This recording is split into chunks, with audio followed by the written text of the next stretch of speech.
Sign this now or you're done everywhere. That's what my manager said as he slid the paper across the table and smiled like the decision was already made. Years of fixing problems no one else could solve. Nights, weekends, missed family moments, reduced to a single word, replaceable. My hands were shaking, but the room was quiet. Too quiet, like everyone already knew how this would end. What he didn't realize was that I'd been paying attention longer than he thought. If you've ever been cornered at work and told to accept it or disappear, stay with me. There's more to this moment than they expected. Subscribe and tell me in the comments, what would you have done? I wasn't the loud one in the room. I wasn't the one fighting for attention or dropping buzzwords in meetings just to feel important. I was the person things quietly depended on. For 17 years, I built my career the same way I lived my life. Steady, deliberate, and invisible unless something went wrong. I was the one executives called when a system failed at midnight, when a process broke 2 weeks before a deadline, when clients were angry and no one else knew where to start. I fixed problems and then stepped back, letting others take the credit because, at my age, I thought security came from reliability, not recognition. My name is Madeline, and until recently, I believed that being indispensable was enough. I believed that if I showed up every day, kept my head down, and did my job better than anyone else, I'd be safe. I was wrong.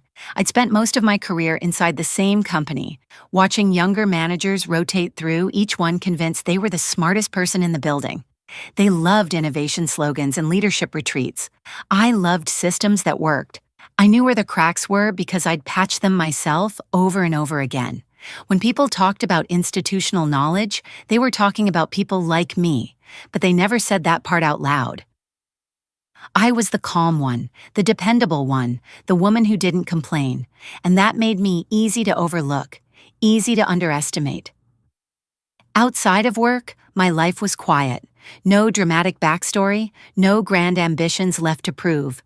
I was in my 40s, divorced, grown kids, a small house that stayed clean because I liked order. I paid my bills on time, I planned ahead, I didn't gamble with my future.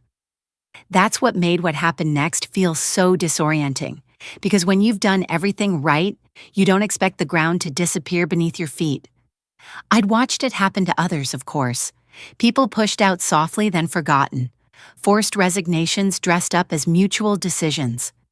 I'd shake my head, feel bad for them, and tell myself I was different. I brought too much value. I knew too much.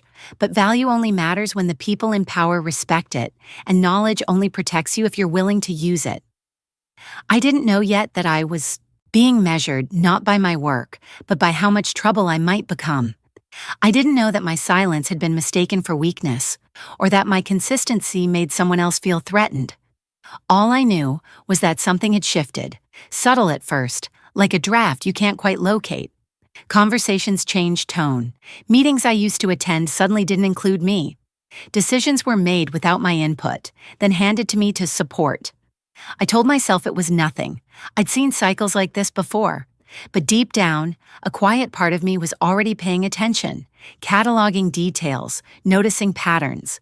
Because when you've spent a lifetime keeping systems from collapsing, you develop an instinct for failure long before it becomes obvious.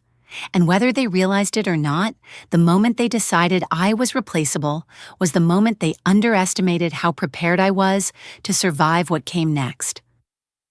At first, nothing dramatic happened, and that was what made it so easy to ignore. No shouting, no threats, no sudden warnings. Just small changes that felt harmless if you looked at them one by one. An email chain I was usually copied on stopped including my name. A meeting invite disappeared from my calendar, replaced later by a vague summary forwarded after decisions were already made. When I asked questions, the answers came back thinner than before, polite but dismissive, as if I were interrupting instead of doing my job. I told myself it was temporary, restructuring, new priorities. That's what companies always say when they don't want to explain themselves. But I could feel it, the way you feel a shift in pressure before a storm. My role was being narrowed, quietly, deliberately. Tasks I used to lead were reassigned for efficiency. Projects I'd built were suddenly overseen by someone else, someone newer, louder, more visible. I wasn't excluded outright. I I was sidelined. That distinction mattered because sidelining leaves no clear moment to protest. It makes you look paranoid if you say something too early. I watched it happen in real time. My suggestions were acknowledged but not acted on. My warnings were noted, then ignored. When problems surfaced later, no one mentioned that I'd flagged them weeks earlier. The language around me shifted too. Words like alignment and culture fit started appearing where performance metrics used to be. I'd hear my name paired with phrases like resistant to change, which was ironic, considering I'd spent years adapting systems to survive constant leadership turnover. Still, I stayed calm. I stayed professional. That's what people like me do. We don't make scenes. We don't assume bad intent without proof. I focused on my work and trusted that results would speak louder than office politics. But results don't scare people. Awareness does. The moment that stuck with me came during a routine check-in. Nothing confrontational, just a casual comment tossed out, like an afterthought. "You've been very thorough lately," my manager said, smiling. "Sometimes it's better not to dig too deep." He laughed as if he'd made a joke, but his eyes didn't match. That was when I realized this wasn't about performance at all. It was about control. I wasn't being pushed out for failing. I was being nudged aside for noticing too much. And once you see that, once you understand that your awareness is the problem, you also understand something else. The ground doesn't shift by accident. Someone moves it on purpose. The first time I noticed something was off, I almost dismissed it as fatigue. It was late, and I'd been reviewing routine operational summaries I'd seen 100 times before. Nothing dramatic, just flow reports, timing adjustments, internal reallocations that most people skimmed. But one figure caught my eye because it didn't fit the rhythm. It wasn't wrong enough to trigger alarms. It was just misplaced. I went back a week, then a month. The same kind of shift appeared again, small enough to hide, consistent enough to form a pattern. Delays explained away as optimization. Resources quietly rerouted, responsibilities reassigned without documentation that matched what was being reported upstairs. I told myself to slow down, to be careful. Seeing patterns is my strength, but it can also be a trap if you assume intent too quickly. So I did what I've always done. I verified. I cross-checked timelines against internal approvals. I compared before and after snapshots. I asked neutral questions that didn't accuse anyone of anything. The answers came back vague. That was handled. Leadership approved it. You don't need to worry about that part. The more I asked, the less specific the explanations became. That was the first real warning. In a healthy system, clarity increases under scrutiny. Here, it evaporated. I spent the next 2 weeks quietly reviewing older records, staying late, coming in early, making sure no one could accuse me of neglecting my assigned work. The pattern stretched back farther than I expected, almost to the moment my manager had taken over the department. Each adjustment on its own looked reasonable. Together, they created a picture that made my stomach tighten. Processes weren't just being adjusted. They were being bent to serve one direction, one narrative. I brought my findings to a one-on-one, carefully. I didn't use loaded words. I didn't accuse. I pointed out inconsistencies and asked for clarification. I remember the exact moment the temperature in the room changed. He stopped nodding, stopped smiling. He leaned back and folded his arms like he was deciding how much trouble I was worth. "You're overthinking this," he said. "These decisions are above your scope." I reminded him calmly that part of my role was to ensure continuity, that small changes compound, that unexplained shifts create risk. He cut me off, mid-sentence. "Drop it." Not "let me look into it." Not "we'll review it later." Just drop it. That's when I knew I'd crossed an invisible line. The betrayal wasn't loud. It wasn't cruel. It was administrative, procedural. He didn't threaten me. He simply made it clear that my job was to stop seeing what I was seeing. I left that meeting with my expression neutral and my hands shaking.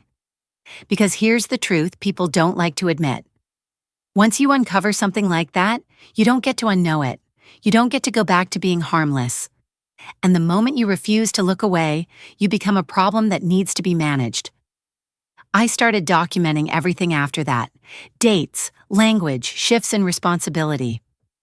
I didn't tell anyone yet. I wasn't trying to be a hero. I was trying to protect myself. Because I could feel it then, clear as day. This wasn't going to end with a conversation. It was going to end with someone being removed from the picture, and I was fairly certain it wasn't going to be him unless I was prepared. The meeting invite appeared on my calendar without context, just a time, a room number, and my manager's name. No agenda, no warning. I knew what that meant. In companies like ours, vague meetings were never about collaboration. They were about control. I walked in calm, carrying only a notebook and my composure, and immediately understood the setup. He was already there, seated at the head of the table, with someone from HR positioned just slightly to his right, angled in a way that made it clear who she was there for. Not to listen, to witness. The door closed softly behind me, and in that quiet moment I realized I was outnumbered before a single word had been spoken. He didn't waste time easing into it. He started with concerns, not facts. Concerns about my attitude, about my communication style, about how others perceived me. It was surreal listening to my career reduced to vague impressions. 17 years of consistency translated into difficulty adapting. Precision became rigidity. Asking questions became creating friction. I tried to respond calmly, one point at a time, but every clarification was reframed as defensiveness. Every explanation was logged as further proof of the problem. HR nodded, while taking notes I would never be allowed to see. I asked for examples, specific incidents, names, dates. He smiled in a way that felt rehearsed and said that confidentiality prevented him from sharing details. That's when it hit me. This wasn't a discussion. It was a narrative already written, and my role was to sit there and absorb it. He leaned forward and lowered his voice, not enough to be private, just enough to feel intimate. "We're concerned you're not aligning with leadership direction," he said, "and when someone at your level resists alignment, it raises questions." "Questions about what?" I asked. "About whether you're still the right fit here." The words landed heavy and deliberate. HR finally spoke then, explaining that this was an opportunity for me to reflect, to adjust, to show willingness to change. Change what exactly? I asked again. My tone, my approach, my tendency to dig into areas that had already been decided. That was the humiliation. Not being yelled at, not being threatened, being told politely that my value had become inconvenient, that my experience was now a liability. I felt the heat rise in my face, not from shame, but from the sheer unfairness of it. I thought about the late nights, the crises I'd handled alone, the times I'd kept things from breaking because no one else even knew where to look. None of that mattered in that room. What mattered was that I had noticed something I wasn't supposed to notice, and now the story was being flipped so I looked like the problem. He ended the meeting by suggesting we revisit expectations soon and implied that continued resistance wouldn't be good for my future. HR added a final line about documenting the conversation for transparency. I nodded, thanked them for their time, and walked out with my back straight and my mouth shut. I didn't cry in the hallway. I didn't call anyone. I went back to my desk, sat down, and stared at my screen while the reality settled in. This was how they did it. No explosions, just quiet character assassination wrapped in professional language. They weren't trying to fire me yet. They were softening me up, making sure that when the final push came, it would look justified. As I packed up my things that evening, I understood something with absolute clarity. The decision had already been made. I just hadn't been informed of the ending yet. I didn't confront anyone after that meeting. I didn't send emotional emails or ask for allies. I did what I've always done when something feels unstable. I prepared, quietly, methodically. I started by pulling documents I'd never bothered to read closely before, the ones everyone assumes are boilerplate. Employment agreements, internal policies, old memos saved on shared drives that no one opened unless they had to. I read them slowly, the way you read something when you're not looking for reassurance, but for leverage. I paid attention to the language people skim past. Words like may, subject to, at the discretion of. I noted timelines, responsibilities, triggers, not because I was planning revenge, but because I refused to walk into whatever came next blind. At the same time, I kept doing my job. Better than ever, actually. I met deadlines, I documented decisions, I followed instructions precisely, even when they made no sense. That part mattered. If they wanted to paint me as difficult, I was going to leave them nothing concrete to point to. Every request I received went into a folder. Every change in direction was dated. Every conversation that felt slightly off was written down as soon as I was alone. I didn't embellish. I didn't editorialize. I recorded exactly what was said, by whom and when. There's a strange calm that comes from preparation. The fear doesn't disappear, but it sharpens. Instead of imagining worst-case scenarios, I focused on what I could control: information, timing, my own behavior. I noticed how the tone toward me shifted again, more formal now, more careful. I was being watched, measured. The push was coming. I could feel it in the way my manager avoided eye contact, in how HR emails suddenly included phrases like best practices and next steps. That's when I understood something important. They weren't improvising. This was a process, a sequence they'd used before. And processes, no matter how intimidating, always have weak points if you know where to look. I stopped assuming good faith. That doesn't mean I assumed malice. It means I accepted reality as it was, not as I wished it to be. I reviewed my calendar history. I saved performance feedback from years prior. I made copies of work that had my fingerprints all over it, things no one else could credibly claim they'd built alone. I didn't take anything proprietary. I didn't cross any lines. I simply made sure the story of my contribution couldn't be erased with a few selective comments. By the time the final meeting was scheduled, I wasn't surprised. I wasn't angry. I was ready. I knew exactly what they were going to offer and exactly what they expected me to do. They thought I'd see a piece of paper and panic. They thought years of quiet professionalism meant I wouldn't know how to protect myself. What they never considered was that the same attention to detail that made me valuable also made me dangerous when cornered. They assumed compliance. I had been preparing for choice. The morning of the meeting felt unnaturally calm, the kind of calm that settles in right before something breaks. I remember noticing small, irrelevant details as I walked down the hallway: the hum of the lights, the way the carpet pattern repeated, the sound of my own footsteps measured and steady. My calendar had been cleared without explanation. No buffer meetings, no witnesses, just a room, a table, and a decision already made without me. When I stepped inside, my manager was standing, not seated, like he wanted to establish control before a word was spoken. The folder was already on the table, angled toward the chair he clearly expected me to take. HR hovered near the door, pretending to organize papers, present but careful not to meet my eyes. He didn't waste time. He never did when he thought he had leverage. He talked about alignment again, about how sometimes roles evolve, about how this was the cleanest way forward for everyone. Clean was his favorite word when he wanted to avoid saying uncomfortable things out loud. Then he slid the document across the table and tapped it once with his finger. "This acknowledges your decision to resign," he said, voice low and confident. "It's voluntary. Sign today and we'll make sure the transition stays smooth." The threat wasn't spoken, but it didn't need to be. Smooth meant references, cooperation, silence. I picked up the paper slowly and read it from top to bottom, even though I already knew every line. He shifted slightly, impatient, mistaking my silence for hesitation. That was his first mistake. My hands were steady as I held the pen.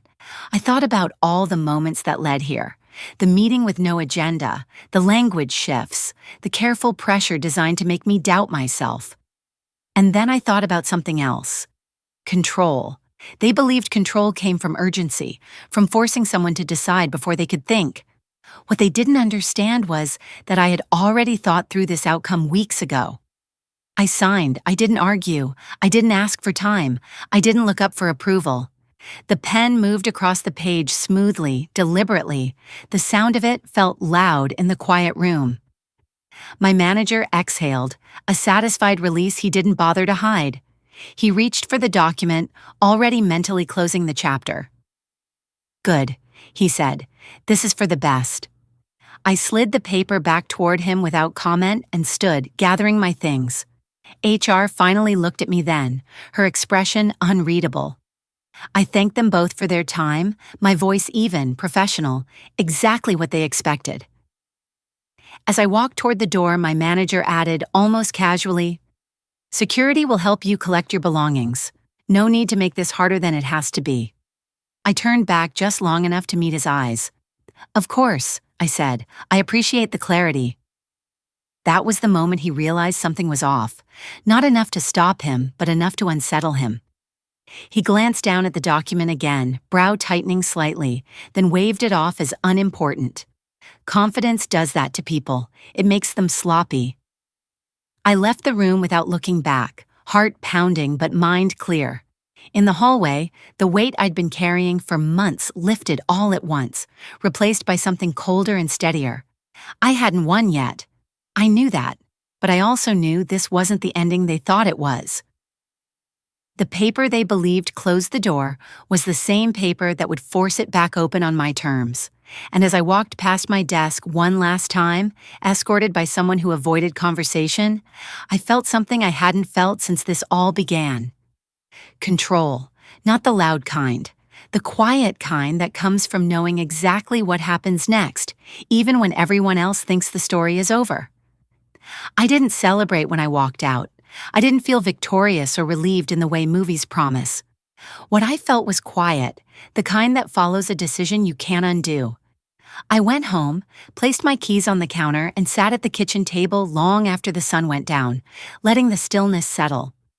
I didn't reach out to coworkers. I didn't post anything. I let the silence do its work. Within days, the first cracks appeared.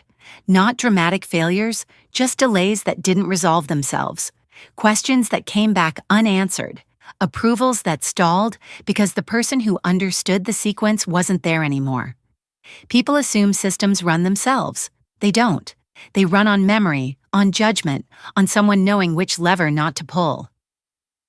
I watched it unfold from a distance, calls I didn't answer, messages that grew more careful with each attempt, then urgent, then polite again, as if politeness might rewind time. I didn't rush. I had learned what rushing gives away. When they finally asked to talk, the tone had changed. No more alignment, no more culture fit, just consequences and options. I listened. I let them explain what wasn't working. I let them hear themselves describe the gaps they had created by pushing me out. I didn't gloat. I didn't remind them how we got here. I simply stated what I was willing to do and what I wasn't. I wasn't coming back. I wasn't pretending this had been mutual. But I was open to helping them stabilize what they destabilized under terms that respected my time and my experience. That was the power they never expected. Not anger, not revenge, choice. The ending wasn't loud. No public apologies. No dramatic firings I could see. Just a quiet restructuring that didn't include the people who had cornered me in that room. I moved forward on my own terms, consulting, advising, choosing when to engage and when to step away. Sometimes people ask if it was worth it, if standing my ground cost me something. It did. It cost me the illusion that loyalty protects you. But it gave me something better. Proof that preparation outlasts intimidation and that silence, when chosen, can be the most disruptive force of all. I learned something uncomfortable from this experience, and it wasn't about contracts or meetings or who outranks who. It was about quiet strength, the kind no one applauds because it doesn't look like power until it's too late. I didn't raise my voice. I didn't threaten. I didn't storm out. I prepared. Every note I took, every date I wrote down, every moment I paused instead of reacting became weight on a scale they never realized was tipping. What surprised me most was how invisible that strength felt while I was building it. There were nights I wondered if I was being paranoid. Mornings I questioned whether staying calm made me weak. But patience isn't passivity, it's positioning. While they were certain authority came from pressure and urgency, I was learning that leverage comes from time and accuracy, from knowing the difference between what's said and what's documented, from letting people show you who they are without interrupting them. The hidden strength cost me comfort. It meant swallowing pride in meetings and walking away without defending myself in the moment. It meant trusting that restraint could be louder later. And when the moment finally arrived, I didn't need to explain myself. The record did that for me. If I were sitting across the table from a friend, I'd tell them this. Don't rush to prove you're right. Write things down while they still think you won't. Protect your future quietly, not dramatically. And never confuse silence with surrender. I'm grateful you stayed to the end of this story, not because it ended cleanly, but because it ended honestly.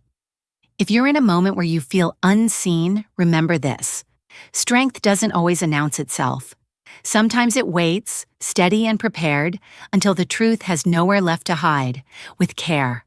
How to get started today. Start a private work journal and write facts only. Save important emails and decisions in one place. Slow down before reacting in tense moments.